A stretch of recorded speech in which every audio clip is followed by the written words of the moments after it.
السلام علیکم، it's Muhammad Nadir back to another reaction video. تو گائز آج کا جو ریئیکشن ہے وہ ہے حضرت حذیفہ بن یمان، جو کہ بہت ہی جلیل القدر صحابی ہیں، اور بائی انجینئر محمد علی مرزا صاحب۔ تو اس میں ان کا واقعہ بیان کیا جائے، تو چلتے ہیں ویڈیو کی طرف، ملتے ہیں ویڈیو کے بعد۔ آج آپ بیٹھ کے جو ہے وہ لاکھ کہہ سکتے ہیں تیرے ہوتے جنم لیا ہوتا، ٹھیک ہے جی، میں اس تے کہنا رفع دین پھر بھی نہیں سی تو کرنا، تو جنم بھی لے لیندا اس زمانے سے۔ ظاہر ہے جی معاشرے سے ٹکرانا بڑا مشکل کام ہے، بات کرنا آسان ہے نا۔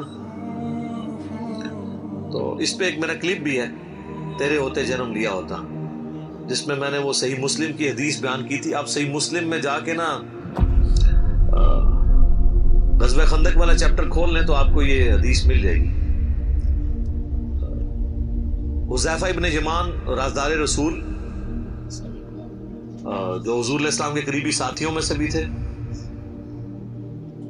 ان کے سامنے چند تابعین نے کہا کہ حضرت کتنے آپ خوش نصیب ہیں، حضور کا آپ نے دور پایا ہے، کاش ہم بھی اس زمانے میں ہوتے تو جس طرح آپ نے حضور کے ساتھ جنگیں کی، آپ کے ساتھ مل کے آپ نے دین کا کام کیا، ہم بھی کرتے۔ تو حضرت حذیفہ نے کہا یہ اتنا آسان کام نہیں ہے، اس طرح کے دعوے نہ کرو، آج یہ بات کرنا آسان ہے نا۔ تو نبی صلی اللہ علیہ وآلہ وسلم کے مبارک زمانے میں انہوں نے کہا میں تمہیں ایک واقعہ صرف سناتا ہوں کہ غزوہ خندق کے موقع پہ سخت سردیوں کی رات تھی، تو حضور علیہ السلام نے ندا دی اصحاب میں کہ کون ہے جو جا کے کافروں کی جاسوسی کرے اس سخت رات کے اندر اور جنت میں اللہ کے نبی کا پڑوس حاصل کر لے۔ اللہ اکبر، ہاں سبحان اللہ، اوتے کو نہیں کھلوتا۔ دوسری دفعہ آپ نے اناؤنسمنٹ کی، کوئی نہیں کھڑا ہوا۔ تیسری دفعہ اناؤنسمنٹ کی، کوئی نہیں کھڑا ہوا۔ سب یہی کہتے خود ہی حضور کسی کی ڈیوٹی لگا دیں، اتنی سخت سردیاں، اور پھر کافروں کے تیروں کا اندیشہ بھی تھا، حتیٰ کہ بخاری مسلم میں آتا ہے کہ آپ علیہ السلام کی نماز عصر اور مغرب قضا ہو گئی تھی، اسی میں عشاء کے وقت میں جا کے آپ نے نمازیں پڑھی، کیونکہ وہ سامنے سے تیر آتے تھے۔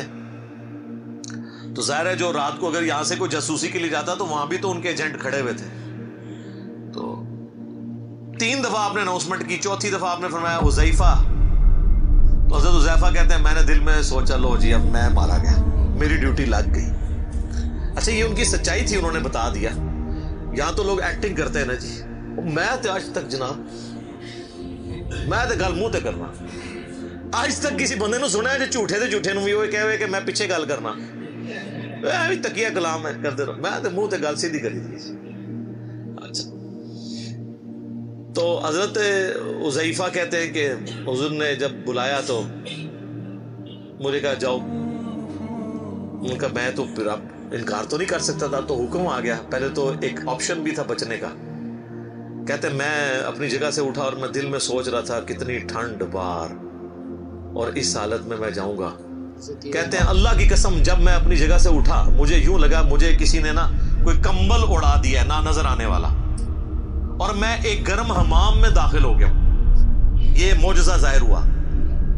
اور کہتے ہیں میں سخت سردیوں کی رات میں اسی طریقے سے باہر چلا گیا، جا کے میں نے جاسوسی کی، اور کہتے ہیں کہ ایک لمحہ آیا کہ ابو سفیان میرے ایک تیر کے نشانے پہ تھا، تو میں نے کوشش کی کہ میں اس کو ادھر ہی مار دوں، لیکن مجھے حضور کی بات یاد آئی، آپ نے بھیجتے وقت کہا تھا کہ دیکھنا کسی پہ تیر نہیں چلانا، کوئی نواں ماز نہ کھول کے آ جائے، ایک کام نہ کریں۔ تو کہتے ہیں پھر میں رک گیا، ابھی حضور نے منع کیا۔ ظاہر ہے پھر رات کو جنگ چھڑ جاتی، پھر ایک نیا، ظاہر ہے یہ دیکھیں ڈسپلن تو نہیں لوز کرنا نا، جو لیڈر ہے اس کے اس مشورے کو لے کے چلنا ہوتا ہے جس طرح وہ کہتا ہے۔ کہتے ہیں میں خیر واپس آیا، کہتے ہیں جیسے میں حضور کی مجلس میں داخل ہوا تو یہ تھرو آؤٹ ایک نہ نظر آنے والا ایک گرمائش والا کمبل جو نظر نہیں آ رہا تھا، جس سے مجھے ٹھنڈ نہیں لگ رہی تھی۔ جیسے میں اپنا وہ کام پورا کر کے حضور کو آ کے پوری مخبری کی کہ یہ اس وقت وہ تیر کمان رات کو بیٹھ کے تیز کر رہے ہیں، اتنے لوگ ہیں، اتنے یہ ہیں، آگے حضور صلی اللہ علیہ وسلم کو خبر دی، تو جیسے ہی میں فارغ ہوا تو مجھے پھر ٹھنڈ لگنا شروع ہو گئی، تو حضور علیہ السلام نے اپنی مبارک چادر مجھے اڑا دی۔ تو یہ وہ پوری حدیث ہے تیرے ہوتے جنم لیا ہوتا۔ تو یہ کہنا آسان ہے میرے بھائی، بڑا مشکل ہے۔ یہ غزوہ احد میں بھی یہ وہی لوگ تھے جنہوں نے حضور کے ہوتے ہوئے جنم لیا تھا، لیکن دیکھ لیں 700 میں سے صرف 80 بندے حضور کے ساتھ رہ گئے تھے۔ تو گائز ویڈیو ختم ہو چکی ہے. ویڈیو بڑی انٹرسٹنگ تھی جس میں حضرت حذیفہ بن یمان کے بارے میں بتایا گیا کہ جب نبی پاک علیہ السلام نے کافروں کی جاسوسی کے لیے کہا تھا تو کوئی صحابی جانے کو تیار نہ تھا. تو جب نبی پاک علیہ السلام نے حضرت حذیفہ بن یمان کا نام لیا تو آپ گئے. اور کہتے ہیں جب میں گیا تھا نا تو مجھے ایک نہ نظر آنے والا کمبل یعنی تو نا مجھے خود ہی فرمائش ہونے لگی تھی کیونکہ باعث سردی تھی.